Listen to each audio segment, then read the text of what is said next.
Hey guys, Colorado Dave here. Today's kind of a bummer. It's not a good day. This is the knife I just introduced you guys to. I have two Chris Reeve knives now. They're both Sebenza 31s. This is my small. This has the black micarta inlays, and it has the double lug, and this is done in S45 VN. So I was really stoked to get this because nobody else has it in the market. It's pretty new, and it's very, very difficult to obtain from what I've seen because I haven't seen them out there. This is like one of the only ones I've seen at all out there. So I was really, really excited to put it on video and show it to you guys right away and start playing with it. Unfortunately, it's going into the shop today, and we're going to get more into that in a second. First, I want to tell you that what got me into this knife was my first Sebenza, which I just bought back at the end of January, early February. And when I bought my first Sebenza, it was the large 31. And that has the natural micarta inlays. I do have a video out there on it. That had to go back into the shop this past week. It went on Monday. Chris Reeves just notified me this Monday that they received it, and they're going to try to turn it. I'm not going to get into all the details of what I had done on that knife. I will tell you that the issues I had to do with the pivot, and it had to do with the stop pin.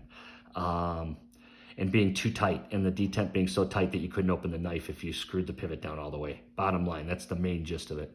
If you want to see the video, please do, because there's a little bit more to it, and it'll kind of explain to you what I've done and how customer service handled it. And I've been very happy with how they're handling it from what they're telling me. I haven't physically gotten the knife back yet, but I'm feeling good about it. My big disappointment now is because I had this knife in the meantime until I got my other one back, to find out that I'm having now issues with this one as well. This one, from taking it out of the box immediately, it was an issue. I didn't pay that close attention because at this point it's just been my safe queen. I did a couple videos with you guys, haven't really touched it that much, flicking it around the house just a little bit, opening and closing it.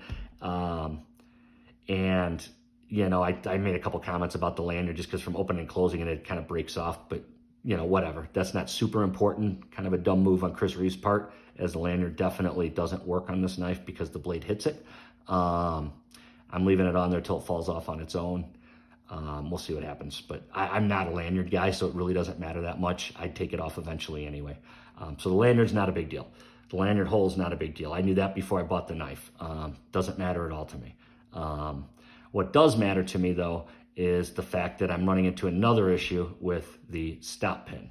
And the pivot's fine. The pivot's screwed down all the way. The action is phenomenal. I mean, it's very loose. It's very smooth.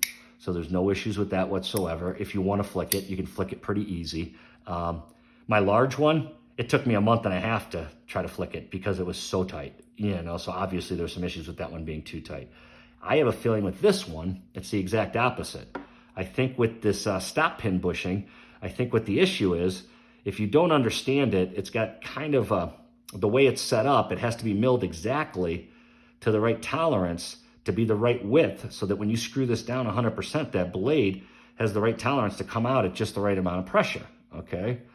Now, the issue I think they're running into is because of the way they mill that pivot, because of the shape of it, because it's not a flat stop pin all the way through, but it does have that edge on it, that they're having a hard time to get these to fit properly in these knives.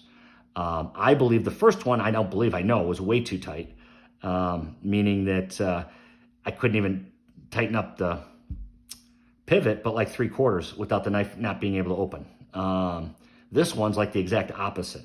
What this one's doing now is it's too loose. Yeah, the action felt great out of the box. It felt like it was a year-old knife, but the problem is I can't tighten it up any tighter than it is, and so I'm getting all this play. So there is definitely, I can feel it. You can literally feel the action when I push down on the blade, like it's going to release. So there is definitely some rock lock issues here where it's going up and down. It's also got some play side to side as well. Minimal, but it's got some play side to side as well. Mainly it's the up and down, and that concerns me even more. But on a $400 knife, I do not want to be concerned about rock lock. So yeah, I'm concerned. I called them this morning. They did say they'd pay for the shipping. That's why I got the label here. Don't mind my little post-it notes there. I'm just covering up my name, but my address and stuff. But anyway, I just wanted you to show you that, yes, they are standing behind it. They sent me the label. They're not charging me the shipping. My first one, I had to pay the shipping on. I had to pay the insurance on, which cost me almost $30 to send it back to them on a knife that was a couple months old. So that was disappointing, but again, I was okay with it as long as they make it right.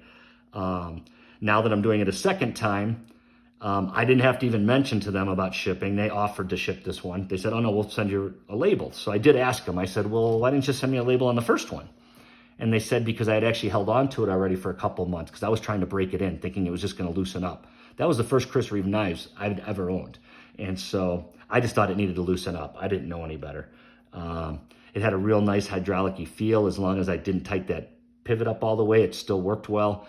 But it obviously wasn't right. I had to put Loctite on a couple screws and do some different things, so it needed to get looked at.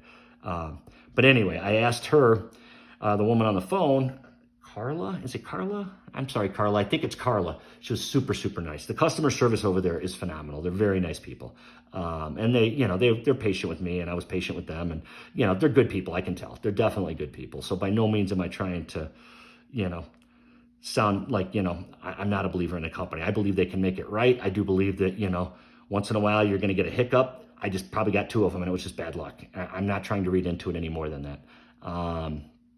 Unfortunately, though, now I'm a little frustrated just because they're both going to be out and I'm not going to have a single one of these knives in my hand probably for a little while. So that's a bit disappointing. But they did say they'd take care of it. They told me to send it in. The problem is they can't stand behind it from the sense of they're going to give you your money back. You just get a different knife. The company I bought this knife from, which again, I was really happy to find it. I was happy to find the website. I was happy to deal with the company. It was knives shipped free. And it's the first time I dealt with them. I actually picked that up from one of you guys online on one of the YouTube channels I was watching. So I looked into them and I found this knife and that's what I was so excited about. My issue with them is if you try to take a knife back to them, like this has a, there's a problem with the knife. They charge a 10% restocking fee, and I don't want to deal with that. So in that breath, I don't have the option of really returning it to them. Why should I lose 10% on the purchase when the knife came to me at fault? So that's a little bit disappointing on their end. I did not take this to them. I did not ask them to take it back for full credit, just so you know. So by no means were they in the wrong. That's just what it says on their website when I looked it up to find out what the return policies were, because I didn't know until after I owned the knife. And it says that they charge a 10% restocking fee on all knives that are returned. So before I called them, I called Chris Reeve Knives first thing this morning. And I asked them, I said, well, here's my situation. I bought it from these guys. They're going to charge me 10% to just return it. So what are my options with you? Again, brand new knife I just bought. They're willing to fix it, but they won't give you your full money back either. So basically, you're not getting your money back guaranteed with a lot of these websites if you buy a $500 knife. And that's probably not a good thing. Because some of the other companies I deal with, they do stand behind it. They will stand behind your knife 100%. I've had to have return on some knives in the past, and I've never had an issue. So I will tell you, I've had great luck with DLT Trading, with Blade HQ, with some of these bigger names that, they've stood behind it, and they've been great to me. And if I've ever had an issue with them, yeah, we'll take it back. They send me another one right out, and we're done. Knife Ship Free does not do that. You should be aware of that. They do charge a 10% restocking fee. Don't get me wrong. They have some great selection of premium knives. And I would buy another knife from them potentially if it was very difficult to get. But I don't like that fact that they charge that, whether there's something wrong with the knife or not. That concerns me a little bit. So anyway, enough babbling about that. I just wanted to let you know I am sending this into the shop today. They're telling me that they're going to turn it within 4 weeks. Right now, everything that they have is turning in about 4 weeks. So hopefully that's the case from when they receive it. My other knife's still there. They're saying they might ship them back together. So I have a feeling I'll probably wait on this one a little, or my first one a little extra long so they can ship them back together. But we'll see how that all works out. But I do have to send this in today. I wanted to share it with you guys, let you know I am very disappointed. But again, I think Chris Reeve Knives is handling it like a champ. They are definitely saying they're standing behind it. I do believe they will. I just wanted to make all you aware that this is what I'm going through. It's a headache I don't want. I'm not happy about it, but I am comfortable with it, with the understanding that they seem to be a really good company and standing behind their knives and their products. So I'm trusting the process for now, but I will definitely keep you updated on this and let you know what happens. But I would say just be aware a little bit on this 31, because I know there's other videos out there where people have questioned that stop pin, and I've definitely come to the conclusion that, they may have some issues with it.